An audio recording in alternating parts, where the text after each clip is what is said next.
Estavam preparados para o regresso, o grande Khan entregou-lhes 2 tabuinhas como salvo-conduto para viajar livremente por todo o seu reino, e aonde fossem receberiam provisões para eles e seus criados. Também lhes entregou mensagens para o Papa e para os reis da França, Espanha e do resto da cristandade. E seguidamente armou uma frota de navios para que viajassem de novo à Itália junto com os seus pertences. Quando a frota fez-se ao mar, ambas as partes sabiam que nunca se encontrariam novamente.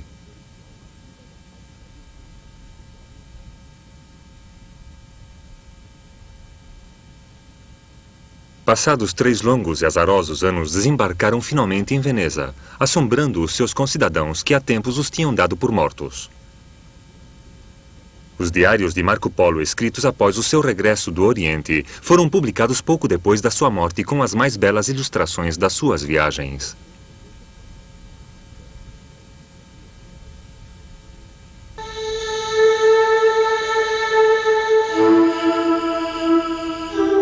Como era o mundo em 1295, ano em que Marco Polo regressou a Veneza? O fato mais destacado era a existência do Império Mongol, um estado que uniria a China com a Europa pela primeira e única vez na história. Os grandes Khans, soberanos do maior império que jamais se teve notícia, conseguiram que as rotas que atravessavam as suas possessões fossem seguras de dia e de noite. Os artistas ocidentais imaginaram as estepes de Ásia povoadas de surpreendentes criaturas como este homem sem cabeça com o seu rosto no peito. Mas os viajantes não esmoreciam perante tão extravagantes invenções, e os contatos entre Oriente e Ocidente se multiplicaram. Os mesmos Khans sentiam grande curiosidade por conhecer como era o mundo além de suas fronteiras. Marco Polo relata que ele levava um diário durante suas numerosas viagens pelas terras de Kublai Khan, no qual anotava os curiosos costumes e usos dos povos, dado que Kublai Khan desfrutava muito mais ouvindo do que lendo os relatórios dos seus embaixadores e funcionários.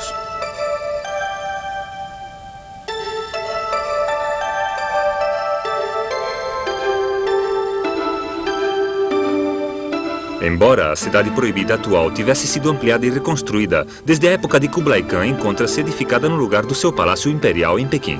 Marco Polo não foi o único europeu que visitou o palácio durante o longo reinado de Kublai Khan. Desde a década de 1240, quando os mongóis atacaram a Europa pela primeira vez, tinham sido enviados missionários para o Oriente, numa tentativa de converter os invasores ao cristianismo. Conseguiram certo êxito, dado que o Papa recebeu uma série de arcebispos de Pequim, que converteram uma reduzida congregação de crentes. Porém, a maioria de visitantes que chegavam a Pequim eram comerciantes e suas esposas, que acudiam a um lugar tão afastado como a China à procura de artigos de luxo, como a seda e a porcelana. Muitos deles morreram no Oriente e lá foram enterrados. Como Caterina Biloni, cuja lápide escrita num híbrido do latim e do chinês em Yangshu, indica o lugar onde foi enterrada em 1342.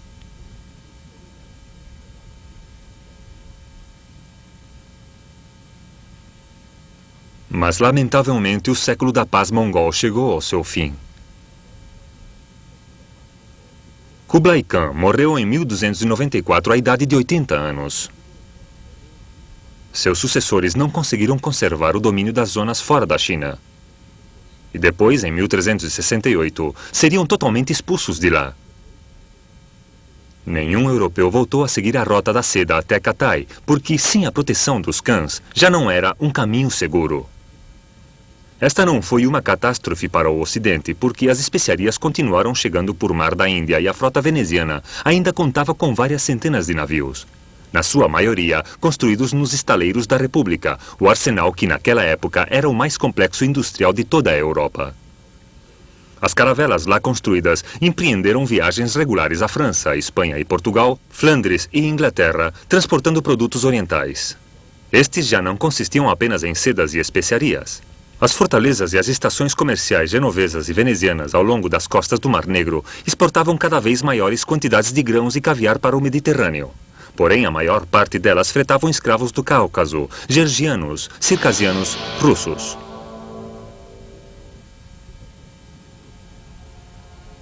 Este insensível comércio com a vida humana só foi interrompido na Europa junto com outros tipos de comércio, por uma calamidade que começou no ano de 1347. a peste negra.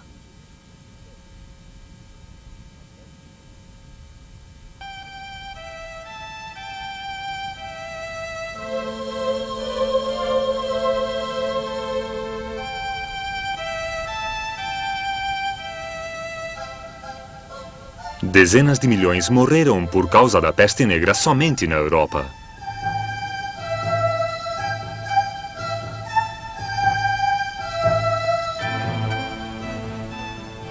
Muitas cidades viram como morria a metade da sua população.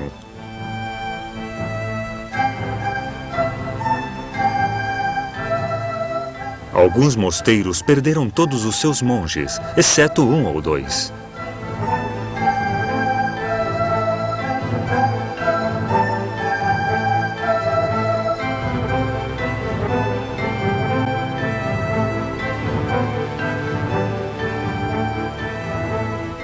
Esta foi a razão pela qual a morte se converteu numa obsessão fora de qualquer controle ou compreensão.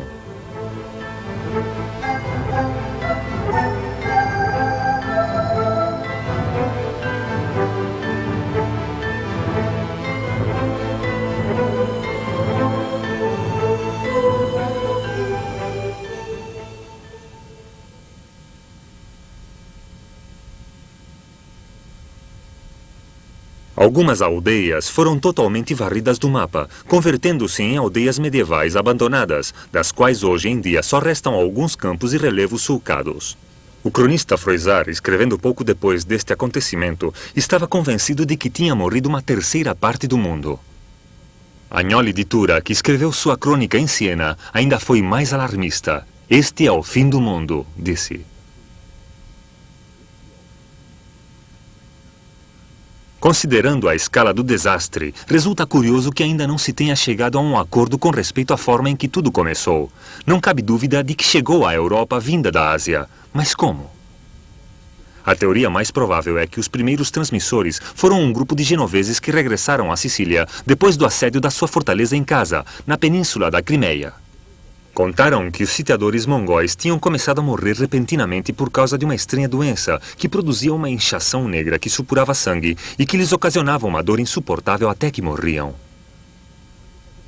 Desesperados, os mongóis tinham lançado os cadáveres em decomposição dos seus próprios mortos por cima das muralhas da cidade com uma catapulta gigantesca. Um reduzido grupo de sobreviventes genoveses tinha conseguido fugir de Casa. E durante o caminho de regresso à Sicília, a terrível pestilência atacou-os incansavelmente.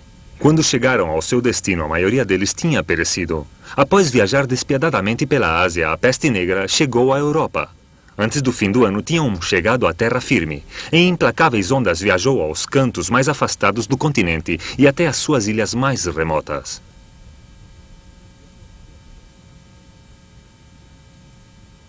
Poucos lugares se livraram. Apenas algumas zonas da Polônia e do norte da Itália. Em 1353, quando por fim a pestilência cessou, talvez uns 20 milhões de europeus, da Escócia à Espanha e da Irlanda à Creta, tinham morrido pela peste negra.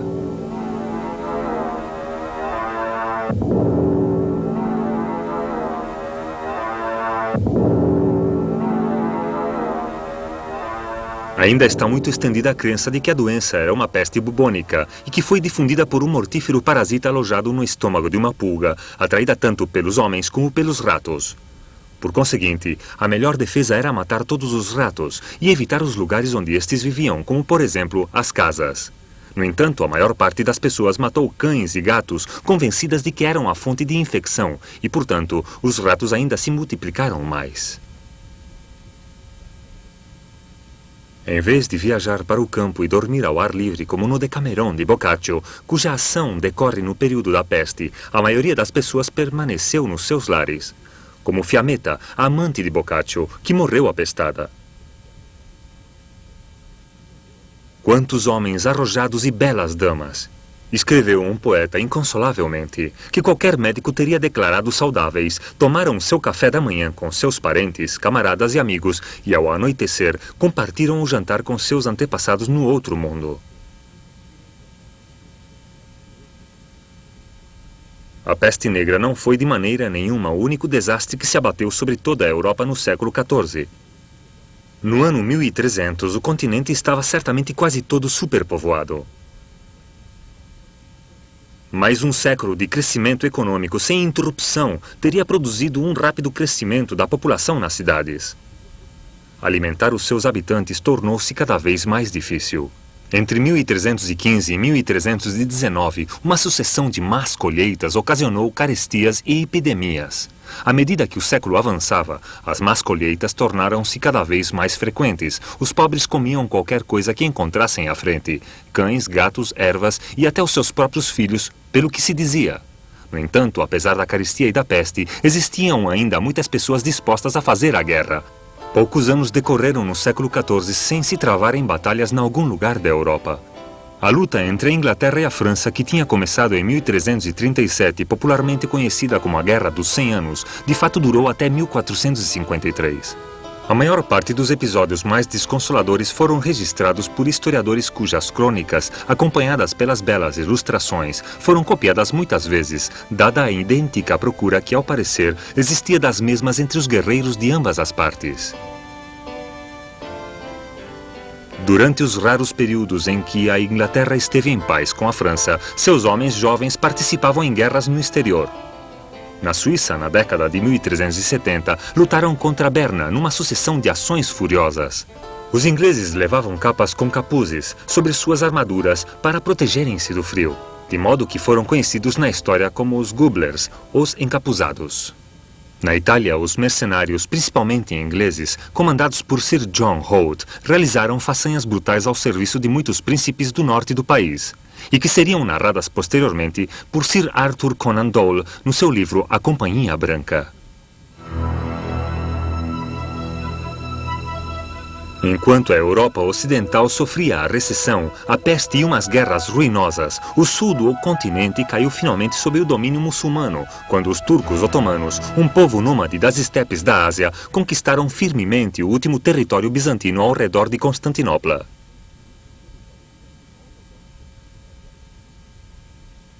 Em 1450, a única coisa que restava do antes poderoso Império Bizantino e que subsistiu durante 1000 anos era a cidade de Constantinopla, defendida por suas magníficas muralhas. Os turcos estabeleceram um longo cerco com a esperança de obrigar a cidade a render-se antes de os defensores receberem ajuda do Ocidente. Por fim, em 1453, um assalto às muralhas da cidade foi coroado pelo êxito.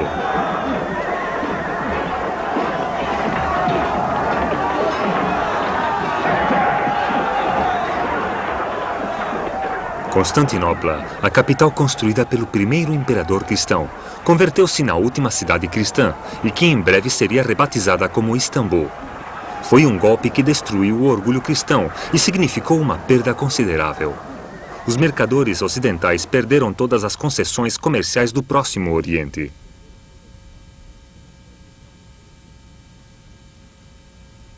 A República Veneziana foi uma das mais afetadas por ser a mais exposta e vulnerável das potências europeias na contenda entre o Islã e a cristandade.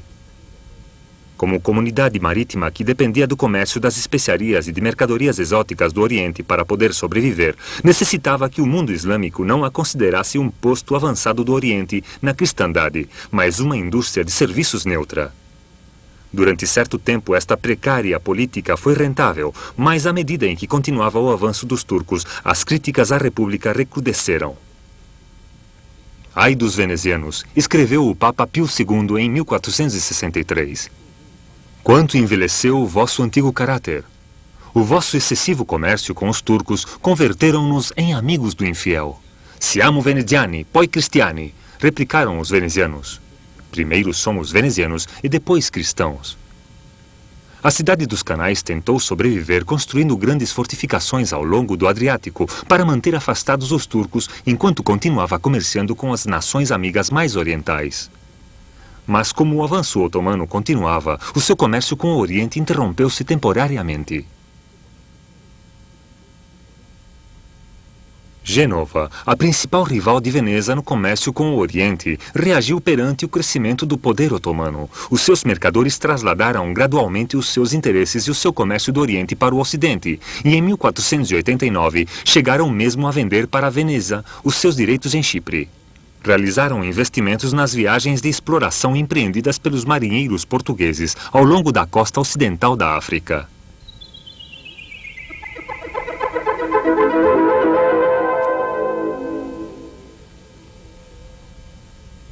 A principal figura desta expansão foi o príncipe Henrique, chefe da mais importante ordem dos Cruzados de Portugal. Ansiava conquistar algum território à custa do Islã, tanto para converter os infiéis ao cristianismo como adquirir riquezas. Na década de 1420, enviou colonizadores para a ocupação às ilhas Açores, Madeira e Canárias, tanto para impedir que caíssem nas mãos dos muçulmanos como para obter receitas. Com a ajuda do capital e da experiência dos genoveses, em pouco tempo, as ilhas começaram a exportar ricos carregamentos de madeira, pigmentos, açúcar e mais tarde vinho da Madeira. O príncipe Henrique, que mais tarde seria chamado Henrique o Navegador, começou a enviar barcos para o sul, ao longo da costa da África. Em 1434 passaram o Cabo Bojador, o ponto mais ao sul conhecido até então pelos europeus. Em 1444, passaram o Cabo Verde e em 1460 chegaram à Serra Leoa. Os capitães de Henrique, o Navegador, tinham percorrido 3.700 quilômetros ao longo das costas da África. Nesta época, o motivo principal destas viagens já não era a religião ou a curiosidade, mas os lucros. Muito em breve, vários milhares de escravos seriam enviados todos os anos para Portugal, da planície costeira para além do Cabo Verde. O governo português começou a interessar-se mais, enviando novos barcos ainda mais ao sul. A partir de 1470, uma série de intrépidos exploradores portugueses avançaram para a costa ocidental da África, que até então não figurava em nenhum mapa. Seu avanço continuou até que, em 1488, o capitão Bartolomeu Dias dobrou o Cabo da Boa Esperança e, no lugar mais longínquo onde tinha desembarcado, ergueu uma grande cruz de pedra com as armas de Portugal, tal como ele e os seus predecessores tinham feito durante todas as suas viagens. Estas cruzes ou padrões orlavam agora a costa africana durante vários milhares de quilômetros. Para além do Rio dos Escravos, não se encontrou nada comparável ao ouro e aos pretos da Guiné. Os portugueses confiavam em encontrar para além da ponta da África uma rota marítima para a Índia. Para nós que vivemos no século XX, resulta difícil imaginar a visão de mundo dos contemporâneos de Dias. Aproximadamente uns 1000 anos antes de começar a exploração portuguesa da África Ocidental, o geógrafo Estrabão tinha realizado um mapa do mundo conhecido que se estendia do norte da Grã-Bretanha à Europa e da África do Norte à Índia. Tinha adivinhado que o continente africano estava rodeado de água, como demonstra esta reconstrução. Mas a África aparece só como Líbia. O egípcio Ptolomeu, que escreveu no século II da nossa era, mostra uma parte do mundo conhecido ligeiramente maior, mas em desacordo com Estrabão com respeito à África. Segundo Ptolomeu, o continente continua ao fundo do mapa e está unido à Ásia por uma ponte de terra. Durante mais de 1000 anos, as obras destes cartógrafos ficaram perdidas para o homem do Ocidente, vítima dos séculos de cataclismos que assolaram a Europa. Quando foram redescobertos no início do século XIV, as teorias de Ptolomeu converteram-se na base da geografia mundial. Ao dobrar a ponta meridional da África, Bartolomeu Dias demonstrou que Ptolomeu estava enganado. Este mapa do cartógrafo alemão Martellus, do ano 1490, mostra a linha costeira ocidental da África, que desce até ao Cabo, e o começo da rota marítima a oeste da Índia. A viagem de Dias tinha eliminado qualquer dúvida neste sentido. Não obstante, o seu êxito não teve uma continuação imediata. Suas embarcações ficaram quase destruídas pelos terríveis mares do Cabo, que batizou como Cabo das Tormentas, e aconselhou ao rei que construísse uma frota de barcos maiores para prosseguir para a Índia, fazendo-lhe sentir que necessitariam de ir equipados com artilharia pesada, dado que o Oceano Índico era o perímetro fechado dos poderosos mercadores muçulmanos.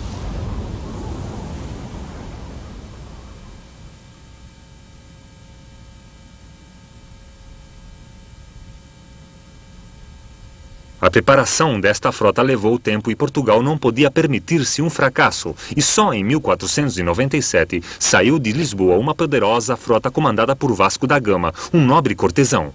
Ao cabo de 2 anos, regressaram com sedas e especiarias e com a convicção de que, com mais barcos e canhões, todo o comércio marítimo com a Índia poderia ser controlado pelos portugueses. Em 1500, saiu uma frota de 14 caravelas comandadas por Pedro Álvares Cabral, que só parou durante o caminho para reclamar o Brasil para seu soberano. Controlou todos os navios que navegavam pelas águas da Ásia. Mas nesta época havia outro europeu que reivindicava ter descoberto uma rota marítima para a Ásia. Seu nome era Cristóvão Colombo, um dos muitos marinheiros que estavam a serviço de Portugal no século XV.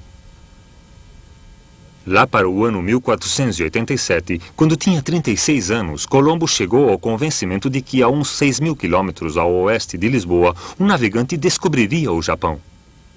Nesta época, os homens instruídos tinham chegado à conclusão de que a Terra não era plana como sempre se pensou, mas redonda.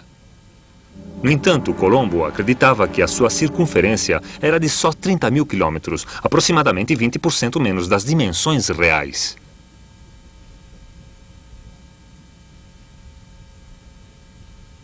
Estas crenças enganosas, combinadas com os erros dos primeiros exploradores, levaram Colombo ao convencimento de que a distância de Portugal à costa oriental da China era de 23.000 quilômetros e não de 10.000.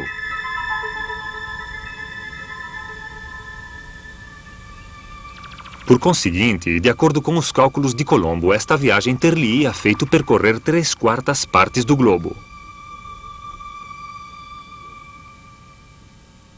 Portanto, não nos surpreendamos do fato de que, quando saiu na direção oeste e avistou as costas de Cuba depois de 5.000 quilômetros, disse que certamente se tratava da China e enviasse à Terra uma embaixada para procurar os representantes do Grande Khan. Porém, em 1487, estes descobrimentos ainda se achavam no futuro. O Conselho de Estado de Portugal rejeitou a teoria de Colombo. Decepcionado, percorreu durante 5 anos as capitais da Europa à procura de um patrocinador.